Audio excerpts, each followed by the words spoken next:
Unknown victims. On a dark 1930s winter night at Cook County Hospital in Chicago, a mysterious incident occurred. Dr. William Morrison, chief of psychiatry, was called at midnight as dozens of patients simultaneously showed similar symptoms: hallucinations, severe trembling, and loss of consciousness. Officially recorded as mass food poisoning, the truth was darker. These patients were unknowingly part of experimental psychiatric drug testing. New generation sedatives from Morrison's laboratory were administered as routine treatment without knowledge, consent, or explanation that their lives were being toyed with. This incident began one of the 20th century's darkest secrets. Worldwide, in prestigious hospital corridors, university laboratories, and government institution rooms, thousands unknowingly endured horrific experiments. Sarah Chen, now 89, remembers her 1940s Boston nursing home experiences. "They told us they were vitamin pills. Every morning they gave us small blue pills. Then strange things happened. Some forgot how to speak, some cried constantly. One friend just disappeared one day. No questions asked." These weren't random experiments, but systematic, planned programs supported by large institutions. Target populations remained consistent. Society's most vulnerable segments: the mentally disabled, poor, prisoners, minorities, elderly, and children. People who couldn't raise voices, ask questions, or resist. Dr. Robert Butler's chilling words capture the mentality. "The best test subjects are those whose disappearance no one would notice." This approach showed how scientific curiosity could disregard human dignity. By the 1950s, experiments became an international network conducting systematic human rights violations under scientific cooperation, inter-country data sharing, and joint projects. Tuskegee. In 1932, in rural Alabama, the United States Public Health Service began research they called the Tuskegee Study of Untreated Syphilis in the Negro Male. The official purpose was to observe the natural progression of syphilis in African American men.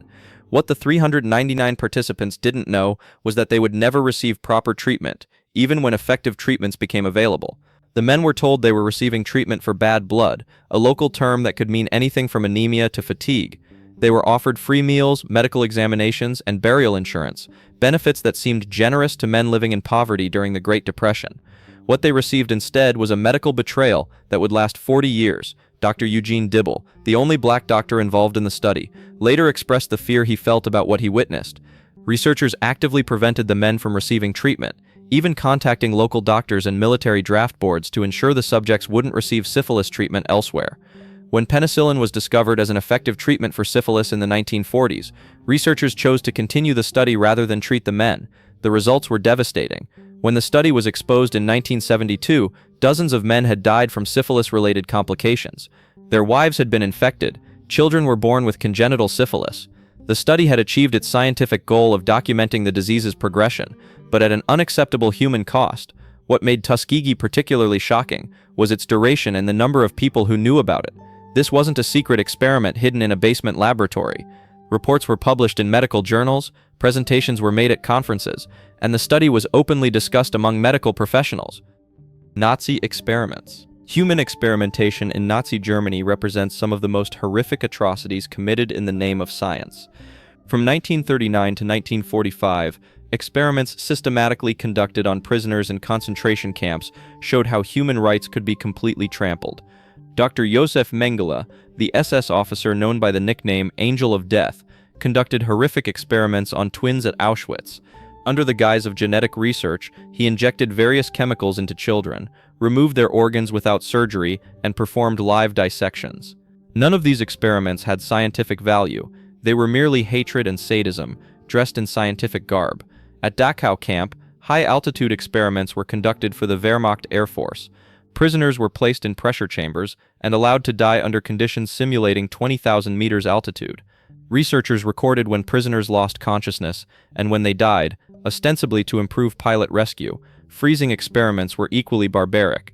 Prisoners were exposed to icy water for hours, with the moment their body temperatures dropped to lethal levels being recorded.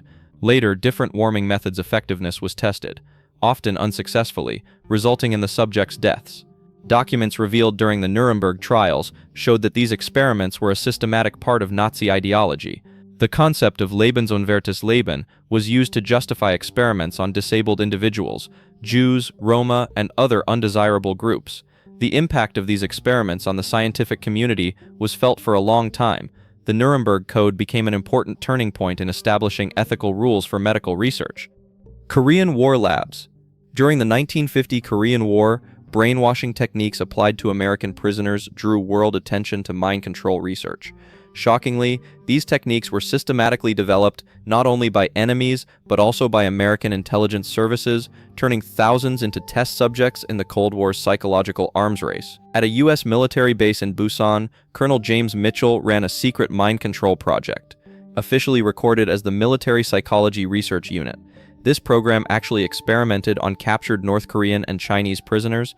As Mitchell wrote, "To understand the enemy, we must think like the enemy, and we must act like the enemy." Interrogation Room 7 was specially designed for brainwashing experiments with white walls, continuous bright lights, and the same music playing 24 hours.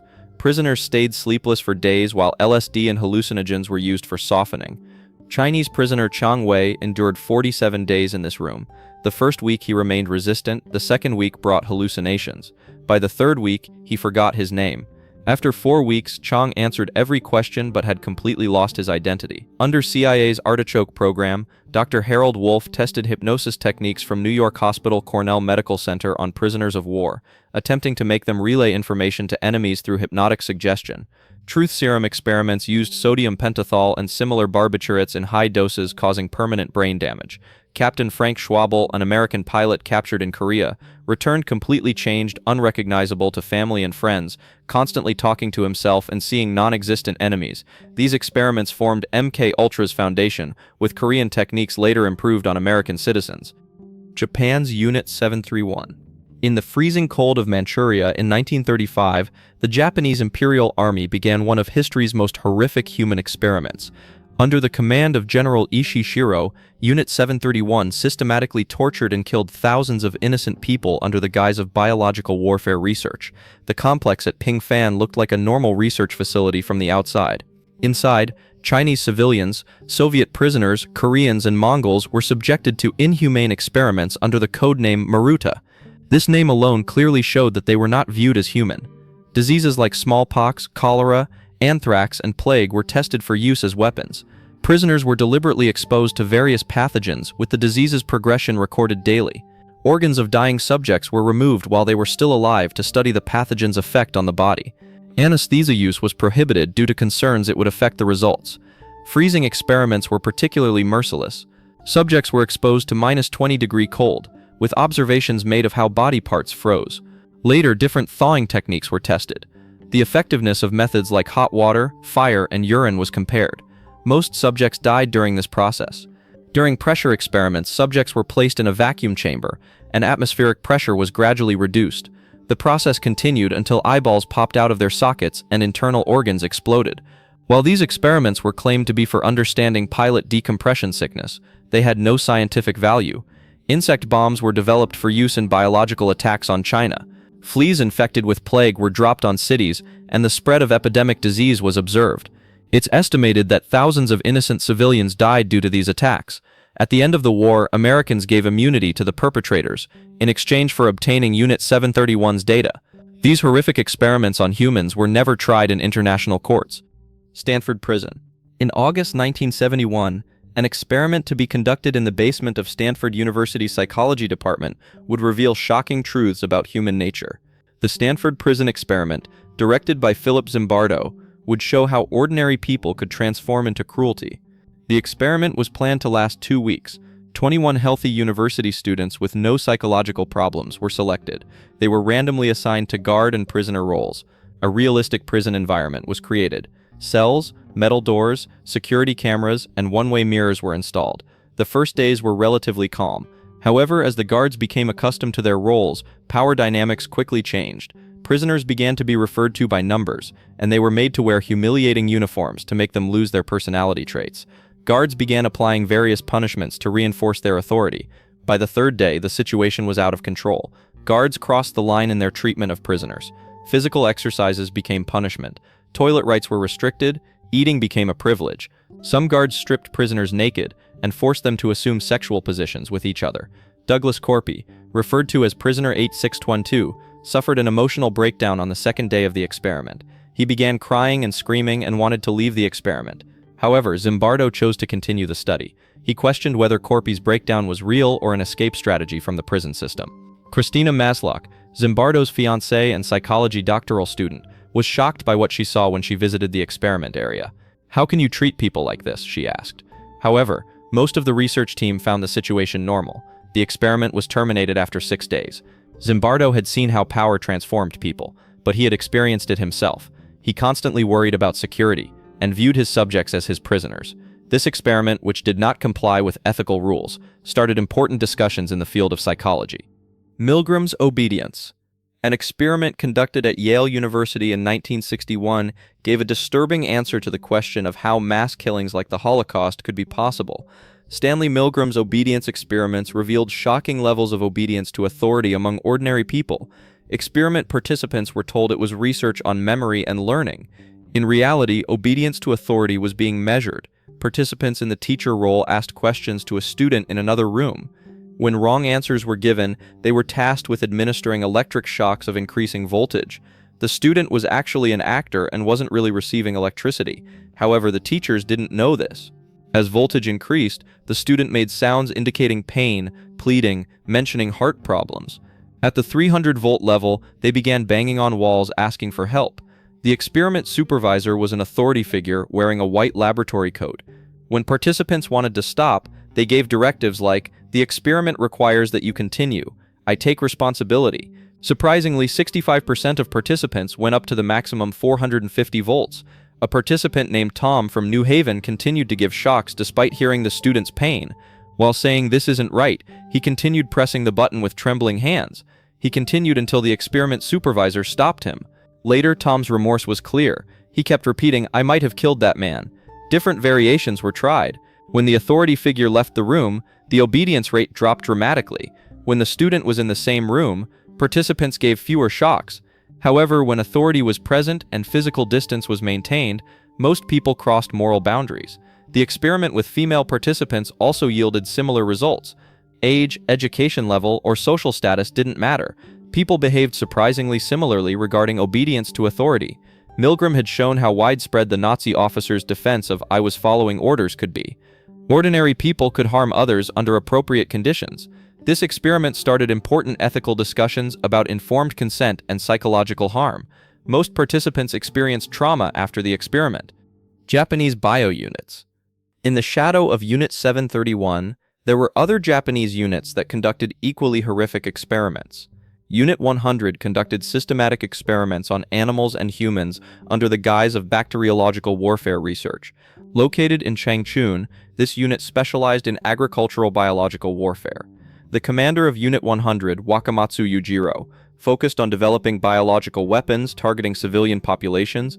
Anthrax spores, plant diseases, and pathogens for animals were researched. The main goal was to destroy crops in China and cause famine. Unit 516, located in Ping'an, produced chemical weapons. It tested the effects of mustard gas, lewisite, and phosgene gas on Chinese civilians. Subjects were exposed to these gases at various concentrations, with effects being recorded. Skin burns, respiratory tract damage, and organ failures were systematically documented. Unit 543 conducted biological and chemical weapon tests in Manchuria. Chinese and Soviet prisoners were exposed to various chemical agents in open terrain. The effects of wind direction, temperature, and humidity levels were studied. It's estimated that thousands of civilians died during these tests. Unit 9420, stationed in Singapore, worked on weaponizing tropical diseases in Southeast Asia. Malaria, dengue fever, and various parasitic infections were researched. Local populations were exposed to these diseases without their knowledge. Unit 1644, located in Nanking, conducted extensive experiments on civilian populations. Various pathogens were mixed into water sources. Foods were infected. Results were observed from a distance, with civilian casualties accepted as collateral damage. The coordination between these units was remarkable. Data was shared. Successful experiments were repeated in other units. Central Command in Tokyo regularly reported the results of all experiments. At the end of the war, thousands of documents in these units were destroyed. However, some documents captured by the Soviets revealed the scope of these horrific experiments. Some officers tried at the Khabarovsk War Crimes Tribunal confessed to their experiments on humans. Soviet mind control. During the Cold War, the Soviet Union developed mind control research competing with CIA's MK Ultra project. In KGB secret laboratories, various methods manipulated human consciousness, particularly targeting political dissidents, military personnel, and prison inmates. At a secret Moscow facility, Dr. Igor Smirnov developed psychocorrection, transmitting subconscious messages through sound waves. Prisoners endured hours of exposure while researchers recorded behavioral changes. Leningrad's Psychoneurological Institute conducted memory erasure experiments, combining electroshock therapy with chemicals. Political dissidents underwent therapy designed to erase ideologies. Many completely lost their personalities, spending lives in hospitals unable to recognize families. Special psychiatric hospitals were actually experimental centers suppressing political opposition. Dissidents were declared mentally ill, diagnosed with schizophrenia, and subjected to treatment. Aminazine, haloperidol, and other antipsychotics were administered in excessive doses to destroy personality integrity. Vladimir Bukovsky recorded his Serbsky Institute experiences, imprisoned with free-thinking disease diagnosis. He endured systematic brainwashing, kept awake for days with constant interrogation to break psychological resistance. Isolated Siberian psychiatric hospitals used cold climate as experimental tools. Subjects experienced freezing cold followed by extreme heat, applying thermal shock to study sudden temperature changes' effects on brain functions.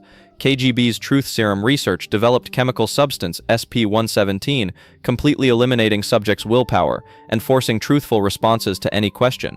Used in diplomatic interrogations and espionage, this serum caused permanent brain damage. These experiments' existence was confirmed by documents revealed after the Soviet Union's collapse. Guatemala Syphilis. Experiments conducted in Guatemala between 1946 to 1948 constitute one of the darkest pages in U.S. medical ethics. Dr. John Cutler deliberately infected Guatemalan prisoners, military personnel, mental patients, and orphanage children with sexually transmitted diseases. The U.S. Public Health Service, cooperating with Guatemala's government, began experiments under the pretext of testing prophylactic treatments. They actually studied transmission routes and treatments for syphilis, gonorrhea, and chancre. Most shocking, no subjects gave informed consent. At Guatemala City's National Mental Health Hospital, mental patients were targeted as ideal subjects who couldn't resist. Female patients were forced into sexual relations with infected men, and when unsuccessful, disease agents were directly injected into genital organs. Central penitentiary prisoners were approached with promises of free medical examinations. They were unknowingly infected during health checks, then given various antibiotic combinations to test treatment effectiveness. Many received no treatment to observe disease progression. National Army barrack soldiers were included through promises of free medical care and special privileges. Military discipline prevented questioning as they were systematically infected, with some left as carriers when transferred to other bases. Most tragically, orphanage children aged 5 to 15 were exposed to disease agents disguised as vitamin supplements. These children couldn't understand their experiences and had no protection. Dr. Cutler's diaries described experiments as successful, documenting 1,308 infected people with 678 receiving no treatment. Death tolls remain unknown due to destroyed records. When exposed in 2010 by the Presidential Commission for Bioethical Issues, the U.S. officially apologized after 60 years of victim silence. China's organ harvesting. Even in the 21st century, unethical human experiments continue. China allegedly conducts compatibility tests for forced organ transplantation on Uyghur Turks, Falun Gong practitioners, and political prisoners, with international attention only recently emerging. Uyghurs in Xinjiang education camps reportedly undergo systematic blood tests, X-rays, and detailed medical examinations, including comprehensive organ compatibility assessments far exceeding normal health checks. HLA typing and kidney liver function tests became routine procedures. Migur Turson, a Uyghur mother of 3, shared her camp experiences internationally, describing unknown drug injections, blood sampling, and organ scans. Other women suffered similar treatment, with some losing menstrual cycles and developing permanent health problems after injections. The China Tribunal, chaired by Sir Geoffrey Nice, conducted independent investigations analyzing witness testimonies, medical records, and transplant statistics. Their final report found beyond reasonable doubt evidence of systematic forced organ harvesting in China. Falun Gong practitioners faced similar treatment. Wang Xiaodan described detention center experiences with daily blood tests, EKG scans, and detailed examinations under constant surveillance with prohibited prisoner communication. An anonymous Tianjin military hospital worker confessed that organ transplants for special patients, usually wealthy foreign buyers, occurred in military hospitals with organs procured within weeks, mathematically impossible through normal donor lists. Chinese doctor Enver Tohti revealed witnessing forced organ harvesting during his Urumqi years, describing organs taken from living executed prisoners under the guise of medical procedures with forced participation.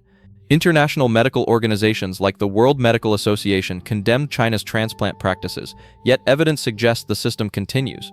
Radiation tests. The Cold War atomic race deliberately exposed thousands to dangerous radiation through experiments lasting from 1944 to 1974. The U.S. Atomic Energy Commission and universities conducted these tests on cancer patients and mentally disabled individuals. At MIT and Harvard, mentally disabled children at Walter Fernald State School joined a science club receiving special breakfasts laced with radioactive iron and calcium. Children believed they were getting vitamins. University of Rochester hospital workers received radioactive uranium injections to understand uranium's effects for the atomic bomb project. Regular samples monitored their exposure while ignoring long-term health consequences. Vanderbilt University gave 819 pregnant women radioactive iron disguised as vitamin pills. Radiation exposure caused increased childhood cancers and developmental disorders in their babies. At University of Cincinnati, Dr. Eugene Sanger conducted total body irradiation on cancer patients under the guise of therapy. These experiments actually measured military performance under nuclear war conditions. Most of the 88 patients died within months. Hanford Nuclear Reservation deliberately exposed workers to radioactive particles during Green Run experiments, releasing radioactive iodine into the atmosphere without informing surrounding communities. Oregon State Prison applied radiation to 67 prisoners' testicles, supposedly for scientific research, but actually measuring radiation's effect on soldiers' reproductive capacity during nuclear war. Many later experienced infertility. At Holmesburg Prison, Dr. Albert Kligman tested radioactive isotopes on prisoners' skin while subjects believed they were participating in cosmetic tests. The 1995 Advisory Committee on Human Radiation Experiments revealed the full scope, examining thousands of documents and identifying over 4,000 experimental programs. Child experiments. One of the most tragic dimensions of human experiments was the systematic testing conducted on children from the 1950s to 1980s. Vulnerable children in orphanages and institutions, lacking family protection, became subjects of unethical research. At Willowbrook State School in New York, Dr. Saul Krugman deliberately infected mentally disabled children with hepatitis. Families were told participation in this vaccination program was required for admission. Children like 7-year-old Sonny White were forced to drink milkshakes mixed with infected feces, then monitored until symptoms appeared. Some recovered, others suffered permanent liver damage. Fernald State School conducted radioactive experiments on children promised special privileges through a science club. These children proudly consumed food containing radioactive calcium and iron, seeing themselves as science heroes. At the University of Pennsylvania, Dr. Albert Kligman tested viruses on orphan children by scratching their skin and applying various viral strains, causing permanent damage and severe infections in some cases. Johns Hopkins Hospital conducted lead paint experiments on children from poor families, deliberately exposing them and monitoring blood lead levels without intervention, resulting in developmental delays. UCLA tested LSD on autistic children under Dr. Bernard Rimland, attempting to reduce autism symptoms while children experienced unexpressible hallucinations and fear. Romanian orphanages during Ceausescu's era systematically subjected thousands of children to malnutrition experiments to study brain development effects. St. Vincent de Paul Infant Asylum conducted vitamin experiments on newborns, randomly dividing babies into groups with and without supplements, leading to deaths from malnutrition. The psychological effects, distrust of authority, medical phobias, and PTSD often lasted longer than physical damage. Modern secret tests. Entering the 21st century, unethical human experiments haven't ended but evolved. Developing technology and globalization enable new experimental programs, particularly in developing countries where pharmaceutical companies exploit weak oversight. Clinical HIV/AIDS drug tests in Africa remain controversial. Companies conduct programs in low-cost regions with minimal legal oversight, giving patients placebos while withholding effective treatments, deliberately allowing treatable patients to die. Pfizer's 1996 meningococcal experiments in Nigeria's Kano outbreak tested the experimental antibiotic Trovin on 200 children. Half received no standard treatment for comparison purposes. 11 children died. Dozens suffered permanent damage. HPV vaccine experiments in rural India targeted poor girls aged 14 to 16 through PATH organization, administering experimental vaccines under cancer prevention pretenses. Most families unknowingly enrolled their daughters as test subjects. American researchers conduct nutrition experiments in rural Guatemala, randomly dividing children into groups with different nutrition programs. Control groups deliberately receive inadequate nutrition to measure developmental differences. Pentagon's DARPA programs test neuroenhancement on military personnel through transcranial stimulation, modafinil, and nootropics with unknown long-term effects. China's gene editing experiments using CRISPR technology raise international concerns. He Jianqui's twin baby experiment revealed widespread similar studies across dozens of Chinese laboratories. Technology companies like Facebook and Google conduct psychological experiments on billions through manipulated newsfeed algorithms affecting emotional states. A/B testing without user knowledge. Modern experiments bypass traditional ethical oversight through globalization and technological advancement, enabling new violation types across multiple sectors. Antarctica Hell. Operation Deep Freeze, launched in 1957 under the International Geophysical Year, was officially established for Antarctic scientific research. However, classified McMurdo Station documents revealed a darker reality. Extreme cold conditions served as an ideal laboratory for testing human endurance limits. Dr. Marcus Holloway, the U.S. Navy's cold climate specialist, conducted systematic experiments on researchers and support personnel who believed they were participating in scientific expeditions. They unknowingly became subjects measuring hypothermia's effects on the human body. Sleep patterns were deliberately disrupted. Some groups endured continuous light for 6 months, others continuous darkness. Melatonin levels, cortisol ratios, and psychological states were recorded daily, causing serious depression and anxiety disorders. Controlled hypothermia tests were particularly shocking.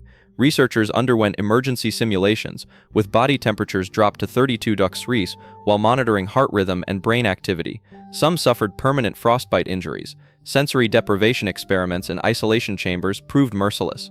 Geologist David Richardson spent 3 weeks in complete isolation for equipment testing, developing hallucinations by day 15 and talking to himself by day 18. Nutrition experiments subjected different groups to varying calorie amounts, with some forced to survive on 1,200 calories daily while measuring performance decline. Radiation exposure experiments deliberately exposed personnel to cosmic rays above safety limits, using special dosimeters. Dr. Elena Vasquez, a meteorology specialist, died during extreme cold exposure when her body temperature dropped below critical levels, officially recorded as an unfortunate accident. The operation ended in 1962, but NASA used the data for astronaut programs, comparing Antarctica's conditions to space's harsh environment.